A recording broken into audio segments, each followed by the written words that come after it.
Greenwood School District is excited that you have joined us today. All areas of our nation.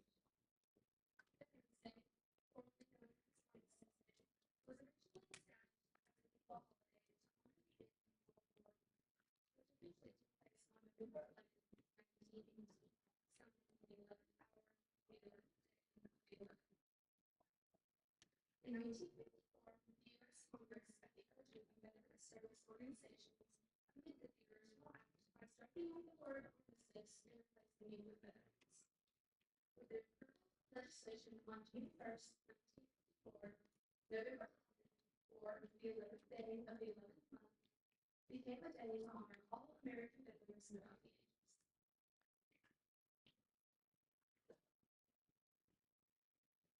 When Francis Scott Key wrote the Star Spangled Banner almost 200 years ago, he called America the land of the free and the home of the brave.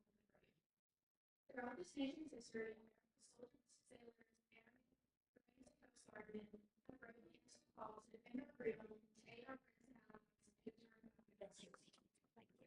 We can never fully repay our veteran officers and the more than 650,000 American service members who died in battle, or 1.4 million volunteers. We can't, however, recognize the 25 American veterans still living today. It's fine. These words are inspired by the freedom of Washington, D.C. Our nation honors our sons and daughters who answer their calls to defend the country they never knew and the people they never met.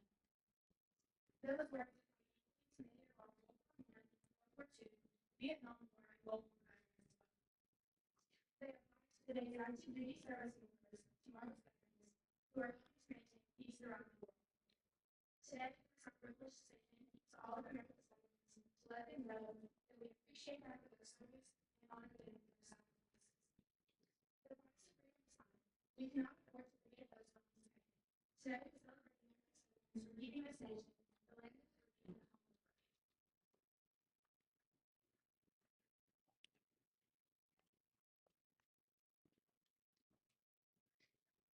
At this time, we draw your attention to the second grade students from Green County Primary School who will lead us in the pledge of allegiance.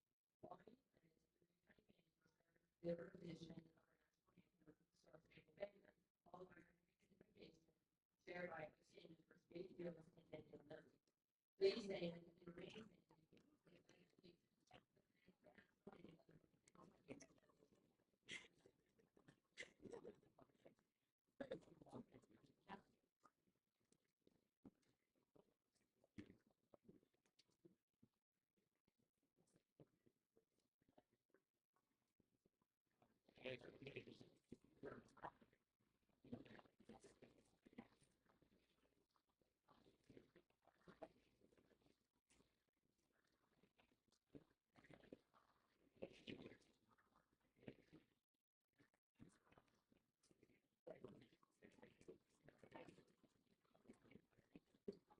Don't say that. But, yeah.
Ladies and gentlemen, dear today we honor the veterans, men and women who gave the best when they were called upon to serve and protect our country. We pray that you will bless them for their service and the continual struggle to preserve our freedoms, our safety, and our country's heritage for all of us. Dear Father, please bless them for the hardships that they face for the sacrifices they make for their contribution to saving our victims, to keep us safe and from hurt. We respect them, we thank them, we honor them, and we pray that you will watch over these special people and bless them with peace and happiness. We love you and we praise you in Jesus Christ's name. We pray.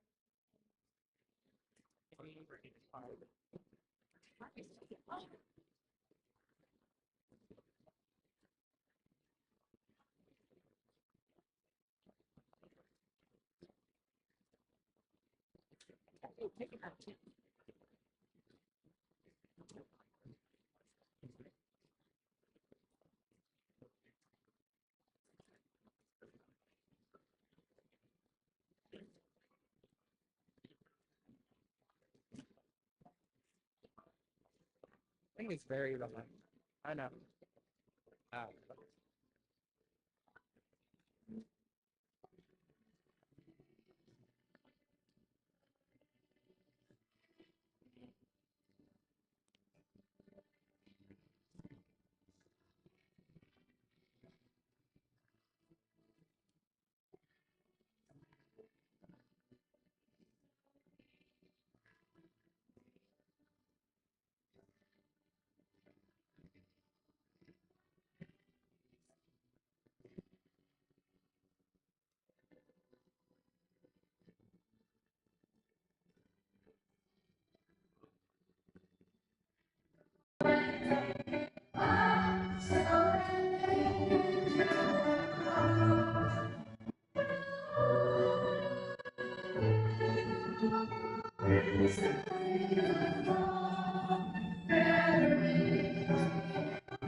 Good morning. My name is Lacey Garcia, and I would like for you to help me welcome our guest speaker. He is from Greene County and is an alumni of the class of 2021. He is a sergeant in the Kentucky Army National Guard and has just returned from his first deployment with the 1st and 623rd Field Artillery Brigade. Today, he's going to share why he chose to join the Army, a little bit about his experiences, and the effects it had on him and his family, and why someone may want to consider joining the military. Please help me welcome our guest speaker, Nash Johnson, to the stage.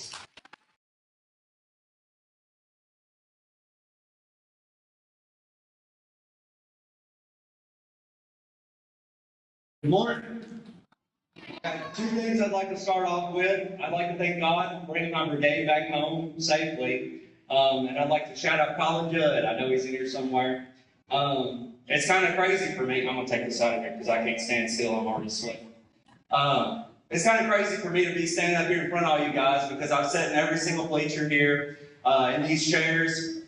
And now I'm honored to be up here talking about my experiences in the military, why I joined, why you should join, and just all the great things that the Army's brought to me.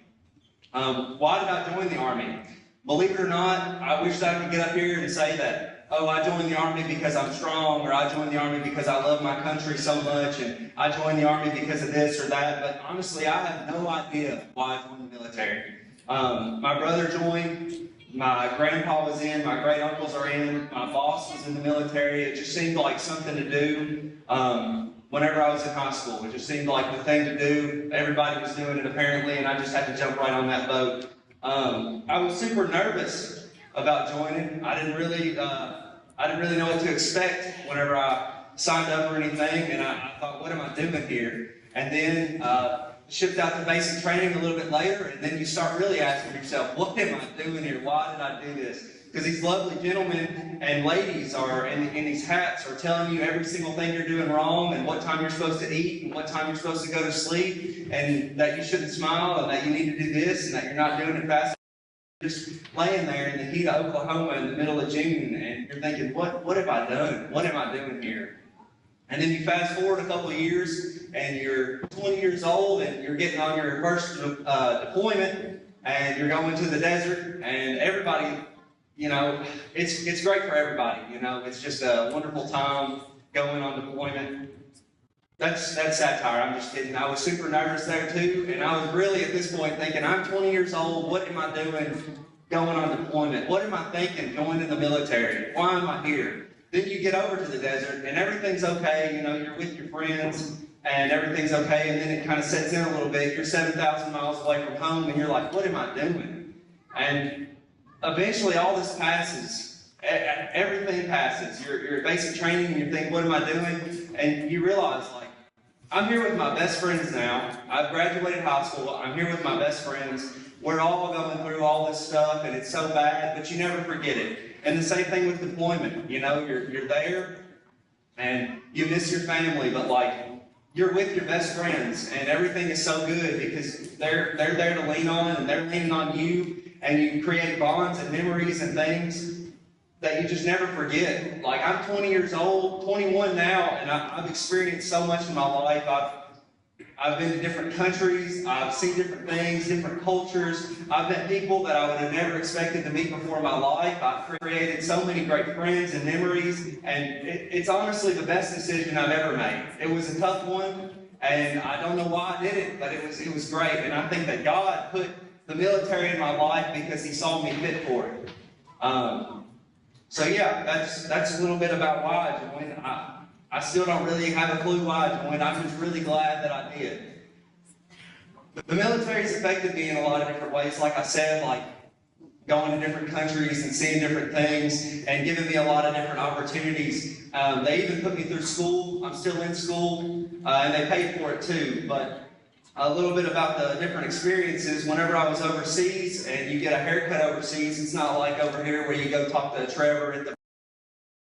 He talks to you for a little bit, he cuts your hair. Now these guys, they turn you sideways, and they put their fingers in your ears, and they slap you around, and they're not clean, they're not washing their hands or anything, and all you can do is sit there and let them do it. And they talk to you, and they massage you. And at one point, a guy threw me forward in my chair, and I didn't know what was going on, and I was sweating in the seat, and he just started massaging me, and he asked me how I felt about it, and I said, I'll pay you extra money not to do that ever again.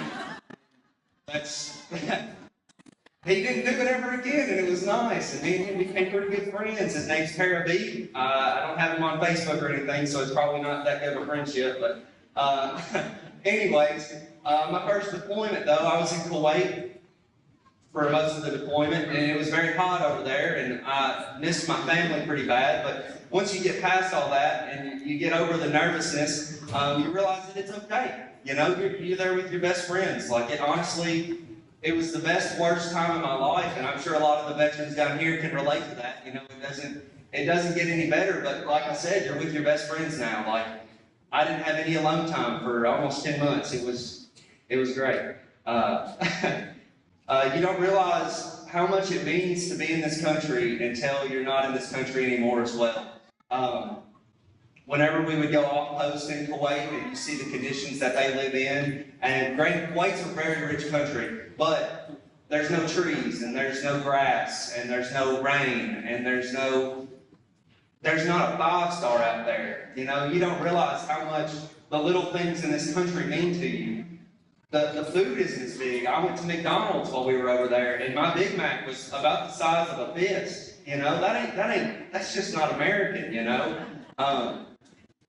Finally, when the deployment was over, and you've made all these memories, and you've done all these great things, and everybody gave you your attaboy, you're finally going home and everything's so exciting and you're on the plane back to demobilization.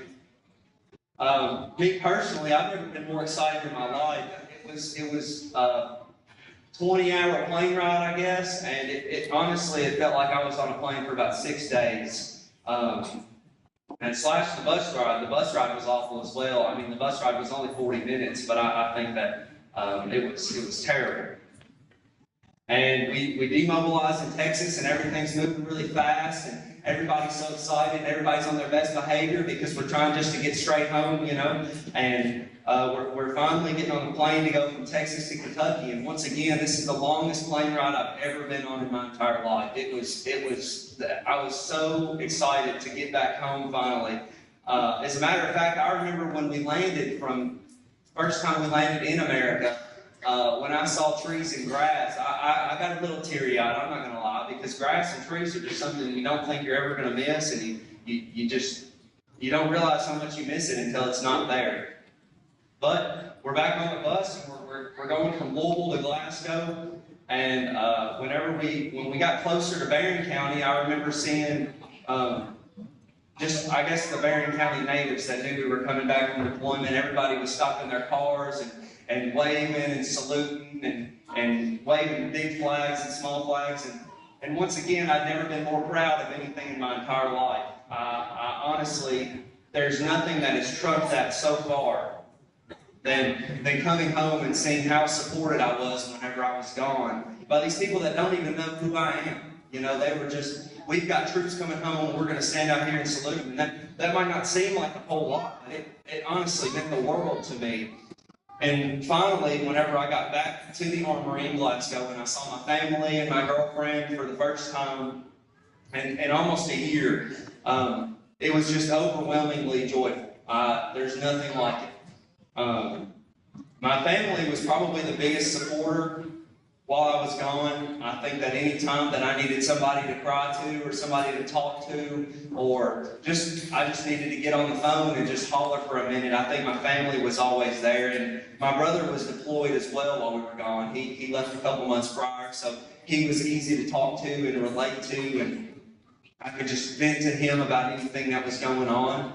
But I think this was something that my family wasn't prepared for, but they were used to, because I graduated high school in 2021 in May, and then I shipped out to basic training in June. And my brother had left in 2018 for basic training. And I started drill in December of 2022, and then a year later we were told we might deploy.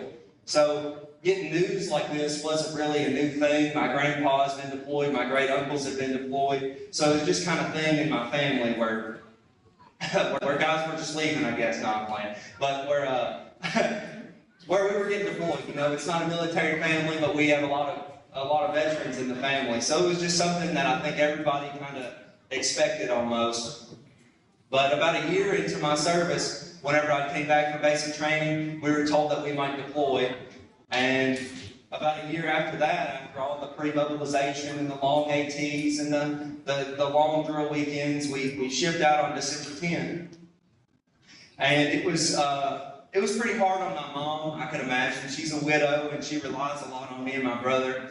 But she always tells me to keep my chin up, so I'm assuming that's what she did for the time that I was gone. And it seemed like as soon as I left, everything bad was starting to happen. Or she needed a plumber to come fix her tub, and her pool blew over, and the pipes were leaking, and the electricity wasn't working, and all these things were happening. But she just roughed it out, because that's all you can do whenever all you got's gone in another country. But they were always in my corner. My grandparents, my mom, my brother, my sister-in-law. Just a great support system I had. And finally, I came home in September of this year, and like I said, I've never been more proud of anything in my entire life. I genuinely love America, and I think that each and every one of you should. It's the greatest country. You don't realize how great America is until you're gone, until you don't have basic freedoms, until you're not in America anymore. And also, it's just amazing. America is just the greatest country on the planet. And that brings me to my next point about why you should join the military. Honestly, from my personal experience, the military has been everything to me. It's given me great memories and friendships and things that I'll never forget. And it's a lifetime thing. I'll be in the military the next 20 years, and I won't regret 1 second of it because that's how much it means to me. There's a steady paycheck with it. I always have a place to work, and I've learned how to be a better leader. And that goes a long way as being somebody that other people can look up to and other people can ask questions, whether you're in the military or not. I would love to get up here and say that I think any able-bodied person should join the military. That's just not true. I think that if you've got the opportunity to join the military, then you should. Just to try it out, whether you do go in and do 2 years or you want to stay for 20, I think that you should give it a shot because there's so many opportunities. Like if you want to jump out of an airplane, there's a school for that. If you want to rappel out of a helicopter, there's a school for that. If you just want to go to the National Guard or the Army and you want to just make friends and make memories, there's an opportunity for that. And you'll have an overwhelming amount of pride when you're done because you've done something that less than 1% of people have accomplished. Less than 1%. It's crazy. I think everybody should at least give it a shot, and that's about all I have to say about my experiences and everything. Thank you a whole lot for letting me come up here and speak to you guys. All right.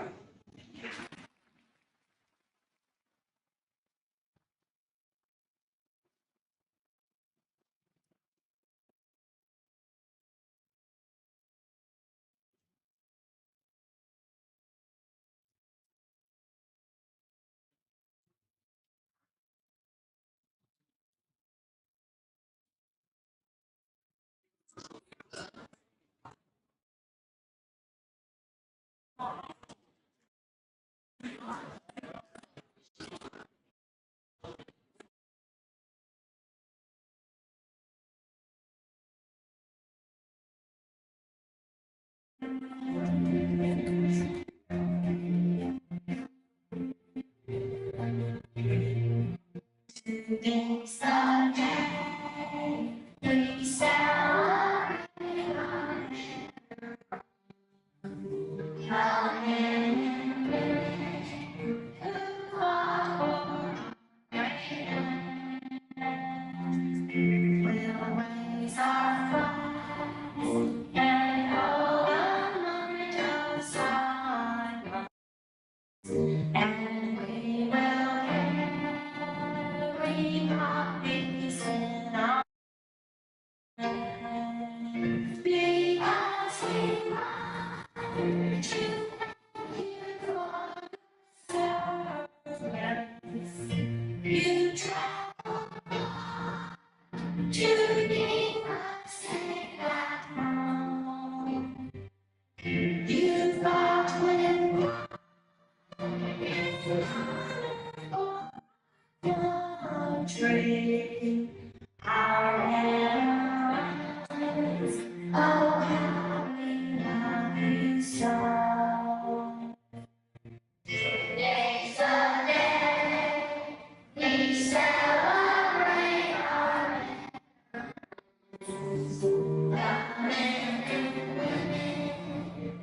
Day is a special day that everyone should observe.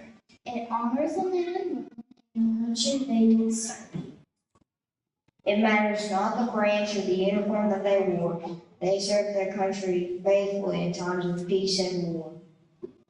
Freedom is something that's never been free. It takes a man who sacrificed for you and for me. They are the men and women who serve with pride. Their service allows others to have a free ride. When freedom was threatened, they answered the call. Remember, all gave some, and some gave all.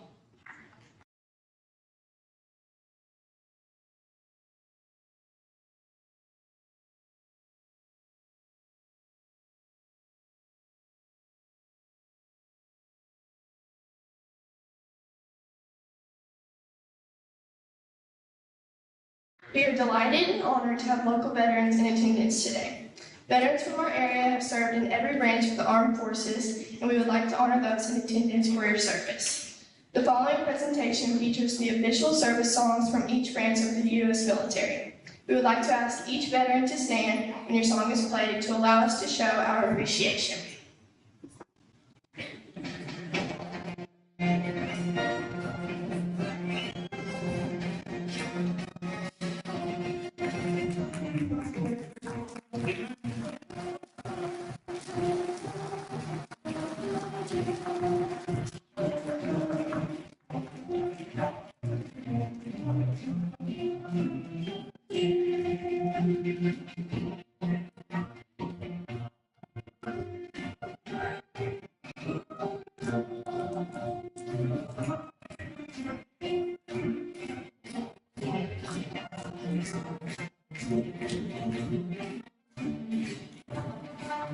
United States Air Force and United States Space Force.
United States Marine.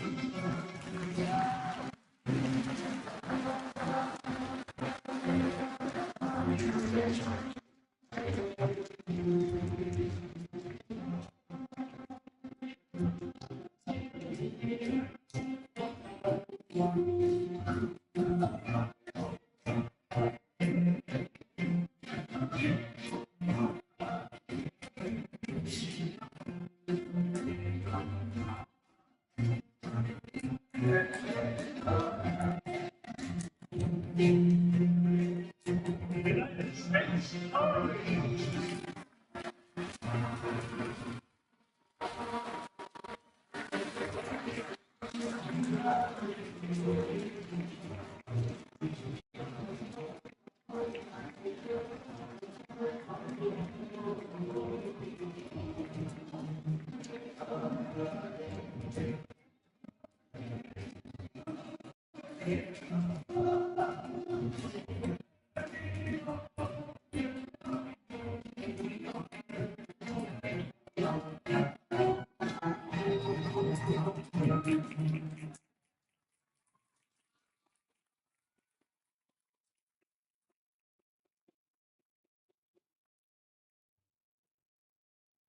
With displaying the SEALs Beach Military Branch on our state today, we are also displaying the national symbol for POW-MIA.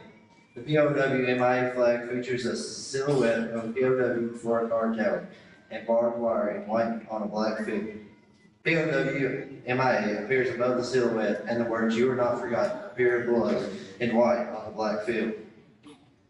This black and white flag sits as a stark reminder of Americans still prisoner, missing, or otherwise unaccounted for in Southeast Asia, and is now accepted nationally and internationally as a symbol of vigilance and remembrance for all prisoners of war and those servicemen and women missing in action. If you have been a prisoner of war or are a family member of the POW MIA, please stand for recognition. Please join us in a moment of silence to our police. Thank you.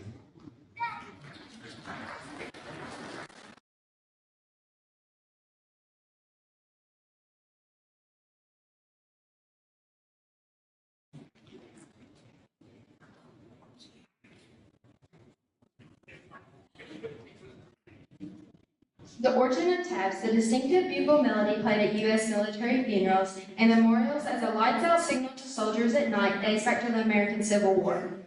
In July 1862, U.S. General Daniel Butterfield and his brigade were camped at Harrison's Landing, Virginia, recuperating after the 7 days battle near Richmond.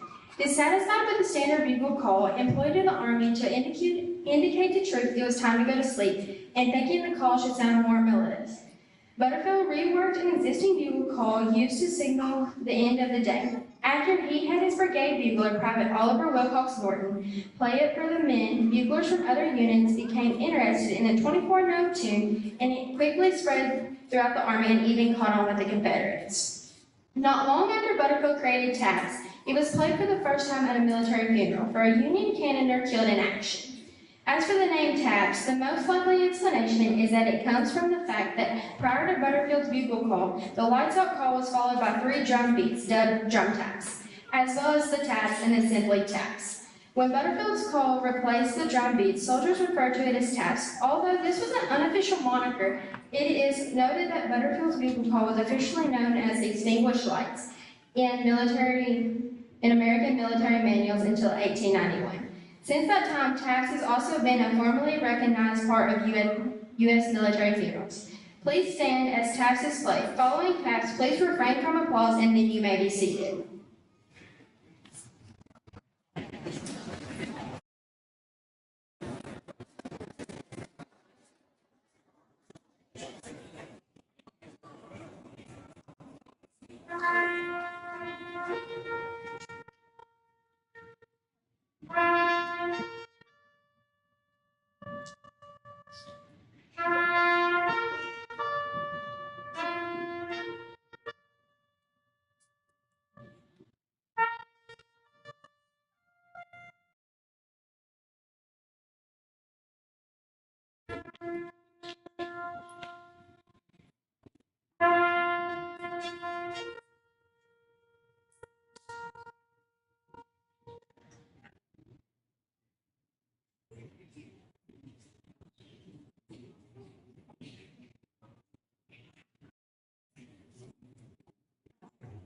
You may be seated.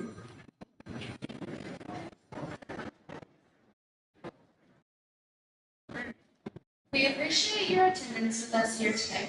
It has been our intention to honor our veterans while also educating our students about the contributions that each of you has made to our country.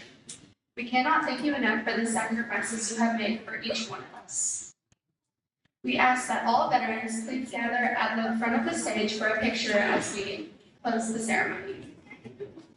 At this time, we will ask that principals from each building assist your students with exit procedures. We will begin with students from GCHS. Once they have exited, the middle school students will exit. Once both have exited, GCIS will load the buses. Thank you.